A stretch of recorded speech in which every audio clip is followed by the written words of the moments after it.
gosh, there's so many things I wouldn't want to forget about this moment right now. But I think the excitement over the future, we have so much runway ahead of us.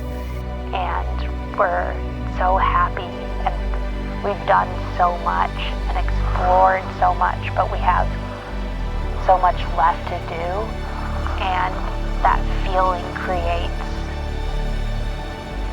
just this electric environment where I think anything is possible. We could go anywhere, we can do anything. The world's our oyster. The world is our oyster. And I think, you know, maybe later in life I might feel pigeonholed or feel like, you know, things have settled down a bit.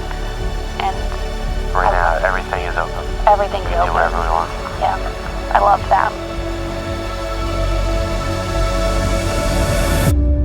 And there's so much left to do, right? Yeah. So many places to travel, so many memories to create.